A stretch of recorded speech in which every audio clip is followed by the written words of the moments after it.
TK타임스 뉴스 시청자 여러분 안녕하십니까. 먼저 오늘 첫 소식입니다.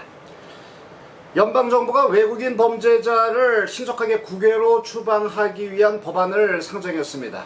이 법안에는 영주권자들도 물론 포함됩니다. 이민부는 어제 외국인 범죄자 신속 추방 법안을 상정했다고 공식적으로 발표했습니다. 캐나다에 체류하면서 범죄를 저지른 외국인이나 난민 지위를 요구하면서 추방 집행을 지연시키기 위해서 끊임없이 항소를 제기하는 그런 행위들을 근절하기 위한 것이 이 법안의 제정 목적입니다. 이민부가 발표한 법안을 좀 더 들여다보면 외국인 범죄자의 항소권을 축소해서 조속히 국외로 추방하고 입국 거부자에 대한 재입국 금지 기한을 줄이고 그리고 이민부 장관과 이민심사관의 권한을 강화하겠다, 이런 내용들을 골자로 하고 있습니다. 법안이 통과되게 되면 이 강제 추방에 대한 외국인 범죄자의 항소권이 상당히 축소가 되게 됩니다. 이 현행법상 2년 금고 이하의 형벌을 받을 경우에 강제 추방에 대한 항소를 이민항소분과위원회에 제기할 수 있습니다. 그렇지만 새 법안에서는 6개월 금고 이하의 형벌을 받았을 경우에만 항소 제기가 가능하다고 못 받고 있습니다. 역으로 6개월 이상의 금고형을 받았을 경우에 그리고 강제 추방이 집행되는 경우에는 아예 이의조차 제기할 수 없다는 그런 얘기입니다. 예를 들어서 영주권자가 성폭행 등으로 11개월 형을 언도받았을 경우에 강제 추방을 명령받는 경우 이 항소를 제기할 수 없이 속수무책으로 국외로 떠나야 합니다. 그럼 다음 소식입니다.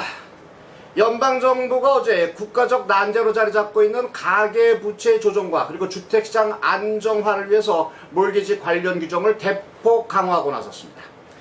몰기지 만기를 현행 최장 30년에서 25년으로 축소하는 등 일련의 몰기지 대출 규정을 강화하겠다는 것이 골자입니다. 정부는 오는 7월 9일부터 신규 몰기지에 적용되는 이 만기 축소 등 일련의 조치가 가계 채무 부담을 줄이라는 그런 노력의 일환이라고 강변하고 있습니다.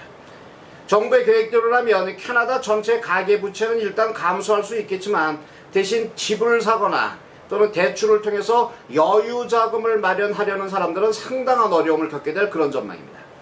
또 대출 자체도 어렵지만 만기가 단축되면서 월별 또는 격주간별로 상환할 금액이 크게 늘어나게 돼서 대출 의욕이 상당히 저하될 것이라고 업계는 전망하고 있습니다.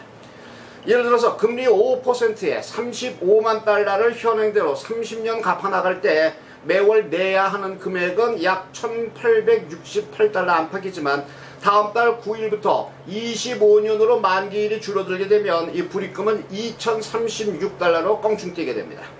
대신에 만기를 단축하면 이자 비용 61,765달러를 절감할 수 있다, 이런 장점도 있습니다.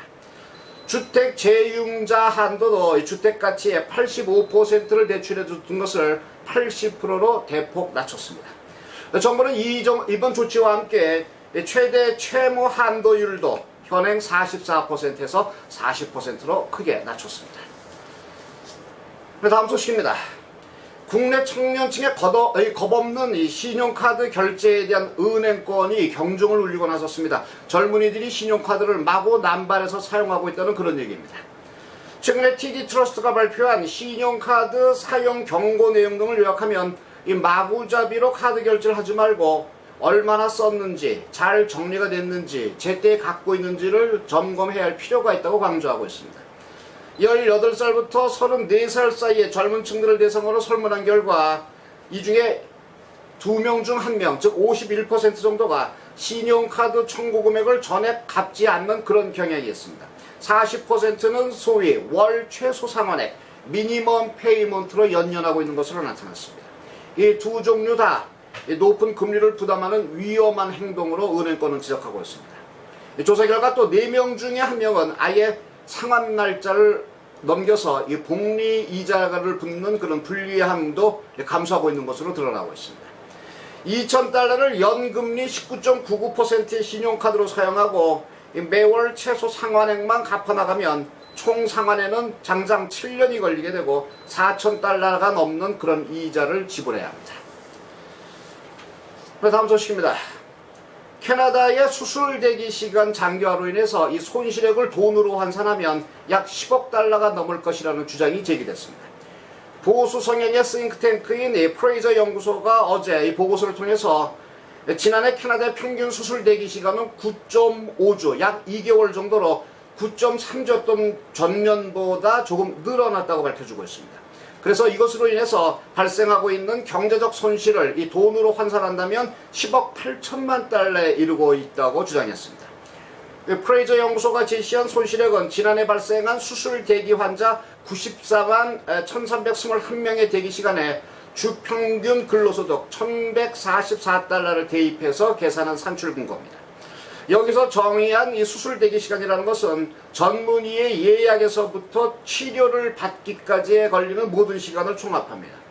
이 결과는 이 대기 시간만 놓고 계산한 것이기 때문에 CT 촬영이라든지 MRI 촬영 등 검사를 위한 환자의 대기 시간 및 추가 비용은 제외된 계산입니다. 보고서를 작성한 네디 메달스 프레이저 연구소 선임 연구원은 이와 관련해서 환자들이 수술을 기다리면서 육체적, 정신적으로 받는 피해를 감안하면 손실은 더욱 커질 수 있다면서 수술 대기 시간이 이 환자들로 하여금 사회활동 기회를 크게 침해하고 있다고 경고했습니다. CK타임스 뉴스, 저는 다음 이 시간 새로운 소식 가지고 여러분 다시 찾아뵙겠습니다. 안녕히 계십시오.